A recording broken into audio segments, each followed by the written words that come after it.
Yo, yo, yo, yo, yo, what is going on, COD Familia? It is your boy BN. Today, I thought we would talk about something that I saw so egregious, not really, but I mean, maybe it might be for some, that was posted on the official COD Discord. And it was posted by the homie Man Doodoo, and it states, tell King to boot him. Kings should always be pay-to-win players. This is an interesting topic. Interesting comment that was made. We're going to talk about this and more. As always, if you enjoy the content, make sure you throw us up because I've said a lot. Thanks. So it starts off by this being said. Okay. And then we have, okay, pay to win kings are good, right? So then we have Barracuda says pay to win kings are good to recruit, sadly, despite being total morons. Shots fired at anyone who spends money. That's kind of a really wide net to cast. But hey, you know what? It's your bed, you lay in it, you know? Hopefully you survive the night. And we have Arturus says, which ones are morons? Spill the beans. He says, I'm not naming 100+ people, bruh. Okay. All right. Touche. But that's how the pay-to-win game works. You're playing a city builder, wrong genre if you want free-to-play. If kicks were free, kings could go mad with power and kick whoever they want. Some cost make you think twice. Okay. So this is an interesting post and comment, I think, because it brings up, I feel, a few major points, which is I personally have never really thought about the person who's a king or queen being someone who spends money or doesn't spend money. My view on someone who's been a king or queen has always been someone that has enough time for the role, because the role takes a lot of time out of someone. And that's only if you have a single person doing it. If you have multiple people that are sharing and rotating king, and you kind of have like this co-R5, this council, whether it's a standard council, or maybe you have a high-low council, maybe you just have one person who's kind of like your R6, and that's the king. And then they, kind of take advice, and, it's, I don't know if I want to call it criticism, but just conversation, discussions that happens with amongst the R5 team, depending on how many alliances there are. Even though in most cases, in most kingdoms nowadays for COD, you're not typically seeing kind of the rock build, at least in some more kingdoms in rock, where you can have 3-4 like healthy alliances if you're going to split it up that way. In COD, more often than not, it's usually one kind of main primary alliance that everyone is just kind of funneling into. So again, it can depend on how you do your kingdom's leadership structure. That may or may not determine on if there's one person or more, or two or more. So now on this idea of, okay, well, should someone who spends money be king, or should someone who's free to play be king? As I said, I've never really thought of it in that way. However, what I will say is that I do think there are some obvious pros and cons. I think one thing that stands out, and I guess maybe I should just say differences, maybe not necessarily pros and cons, but differences is that someone who spends money is obviously going to have more access to events within a game that you can participate in actually. You'll be able to unlock a lot more features and progression from your account, so you'll be able to see and experience more. You'll also most likely be able to fight in certain situations more in a kind of more standard capacity compared to someone who's kind of free to play grinding. And this can be said if you're kind of looking at starting out in season 1 and then kind of working your way season 2, 3, 4, or season 2, 3 until you get to SOS and beyond. So it kind of unlocks more of the game in a sense to you if you spend. However, I can tell you in my case and in most cases, someone who is usually spending at a certain threshold, for those that do,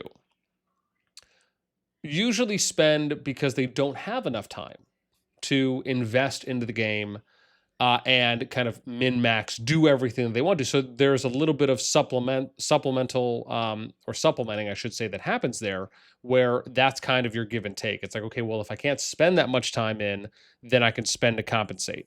Other people can spend a lot of time and they can still spend a lot of money, right? It's kind of best of both worlds in that sense. As a free-to-play player, usually you're going to have a lot more time available because your time is your investment, right? You're not necessarily spending. Time is really kind of what you're getting out of it. And so, because of that, for me, I view it a little bit more in the sense of that, well, if I'm looking at kind of who's best suited to be a king or queen, as I said, I don't really look at it in that way. Sure, do I think that we can point out some maybe common, even if they're not unique or hard differences? Because it's not as though these differences are only available to a particular type of player, whether they're free to play or all the way up to kind of a heavy high spend. But for me, I think the important part about when you are deciding if you are going to be the king, queen slash R6 of the kingdom is number one, do you have enough time to do it? And do you really understand everything that is going to go into it? Because typically being a king or queen in most kingdoms, at least in my eyes, is more than just being an R5. Because you can find yourself quickly getting requests, getting DM'd, messaged on Discord from people that are within and not within your alliance. And at times within and not within your kingdom. So there's a little bit more that goes into it. And for me, that I think, so that's kind of like 2, 3. I guess 3, if I had to say that, maybe that's loose 2 or combined with 2. 3 for me is you definitely you have to have soft skills. I'm going to say that, right? Which is kind of like being a people person because you're going to have a lot of conversations. An R5 will, an officer will, but it kind of goes up, right? It's more frequent as you go up, right? So an officer will have their volume that they get internally from the alliance, maybe sometimes outside, but usually not as much as someone like a king or an R5 or king queen R5. And then even more so, right, when it comes to being outside. So it's like, you kind of have to have your stages, if you will, and understanding that you absolutely need to be someone who is okay with talking to people. And at times you kind of have to enjoy it, I would say.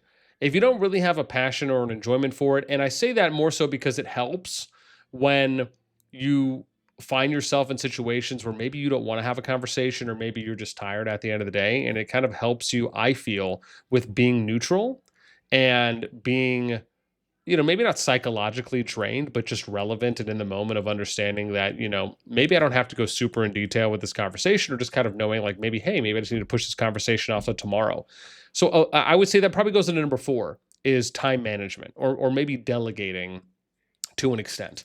And so that goes, which I guess is really for me, I guess delegation should probably be number 5. But for me, 4 is just knowing how to prioritize. That's probably a better way, like priority management. Knowing kind of when to prioritize something, what priority level is something at. So as an example, something that you might need to handle today versus something you can push off tomorrow, or even kind of kick the can later down the road, if you will. And then number 5 for me is I think delegating. Right? You need to know kind of who you can appoint and who you can bring in on your team. So it's not just you trying to handle everything yourself. That regardless, all of these things, right, come down to the amount of time that you have. Now, if you're someone who spends money in the game and you have a lot of time and you're really good at multitasking and time management and and delegation and you have good people skills, listen, man, you're going to be a regular old Popeye the Sailor, if you will. And that's great if you can do all of those things. To me, just in my experience, I feel like someone who, in most cases, is more kind of on that free to play, low spend area, usually has a little bit more time to a lot more time than maybe someone who's kind of like a mid or a high spender. And that's typically because someone who's spending money, and a good amount of money, probably has a decent job in most cases, right? They're probably not just like, everyone's not just hanging out, getting that passive real estate income, if you will, right? Or playing the stock market a couple hours a day. And again, that's kind of a very generalization, if you will. Because like I said, it's not to say that everyone does that or does not do those things. But these are, I think, some kind of main bullet points that I look at when it comes to kind of like what you need to understand there is on being king or not. But like I said, I do think there is that pay to win free to play element that comes in where like a free to play person might be more receptive to trying to bring in people into a kingdom that maybe isn't just the top 1%. Whereas maybe someone who is a pay to win king or someone who spends money might be looking to bring in more of the top 1%, if you will. And I think a lot of it comes into like how you were raised, if you will. And that's kind of a funny way to say it, but How did you grow up playing? What did you learn from other people? How many kingdoms have you played in? Have you seen varied levels of successful kingdoms, or have you only ever been in one type of kingdom that has only ever done things pretty much more or less one way, and maybe some soft divergence from that, or diverging from that, but you've only ever seen it this way, so this is all you know. This is what you have seen that has been successful, and sometimes you might even feel this is the only way to be successful.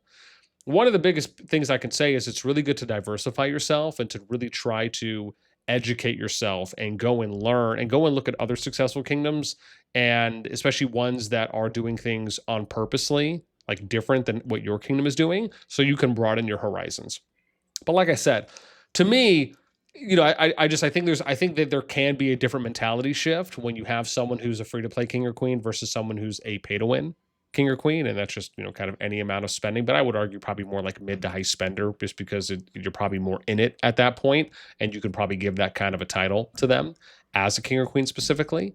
So for me, I think the level of care on one side of the spectrum or the other, if you spend money or not, definitely can influence the type of people that you bring into the kingdom migration wise, maybe the way you manage, maybe the kind of goals and expectations and standards you set for one another. I'm curious what some of you think on, if you were playing in the game, would you rather have a king that spends money, king or queen that spends money, or you'd prefer to have someone who's a free to play? And then tell me the reason why. I would be very curious to know. So let me know down below.